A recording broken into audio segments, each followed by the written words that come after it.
یہ پہلی میری درخواست ہے، ہمیں اپنے بچوں کو اپنی ذات کو سیٹ کرنے کے لیے اس علم کی بڑی ہی ضرورت ہے جس میں پتہ چلے کہ حلال کیا ہے، حرام کیا ہے، صحیح کیا ہے، غلط کیا ہے۔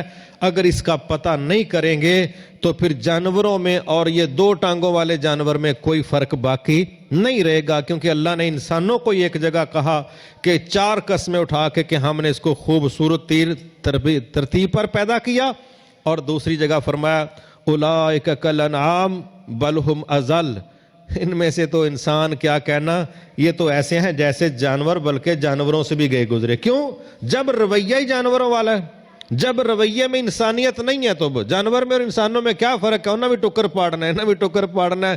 3 ہی کام ہے ماشاءاللہ، پہلا رج کے کما لیا، پھر رج کے کھا لیا، پھر رج کے سوں گے، پھر کما لیا، پھر سوں گے، پھر کھا لیا۔ شیڈول ہی ایڈا شاندار ہے، 3 کاموں تو علاوہ چوتھا کام ہی کوئی نہیں۔ یہی کام کھرلیوں پر جانور کرتے ہیں، تو بندہ اگر جناب سوٹڈ بوٹڈ ہو کے وہی کام کرے تو اللہ کہتا ہے جانور یہ اور کیا ہے۔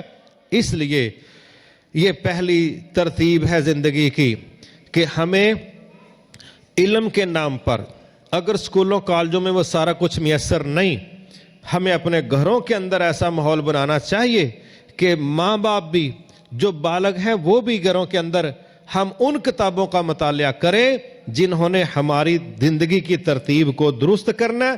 اگر نہیں کریں گے تو پھر اللہ معاف فرمائے، پھر وہی کام ہوگا جس پر اللہ نے شکوہ کیا۔